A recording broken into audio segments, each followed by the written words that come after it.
Welcome to the module on corporate restructuring concept, where we will briefly describe the focus or purpose of the module. Greetings, friends. Pleasure to have you on board and take you through a short brief presentation on corporate restructuring. The idea being that we need to understand etymologically and very briefly structurally as to what do we mean by corporate restructuring, the underlying motives behind it, and the various facets of corporate restructuring. To begin with, corporate, as in the word corporate, implies a company which is incorporated either under the Indian Companies Act 1956 or under the Companies Act 2013.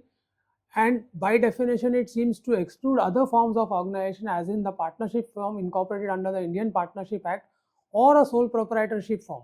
But that's not the idea and that's not the intent. By corporate restructuring, may also include restructuring of entities or businesses per se. So the word corporate is not just indicative of a structure, but it also underlying business. So it is broadly referred to as business restructuring than corporate restructuring. With respect to the facet of restructuring by definition presumes that there is an underlying structure which is being reorganized or restructured.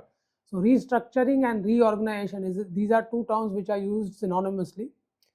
By reorganizing or by restructuring, what we refer to is that existing structure is modified, altered in a manner which is suitable to an underlying motive. That alteration or that modification may acquire various forms, and those forms is what we will examine. We will also distinguish between those forms on an operational and a principle to principle basis.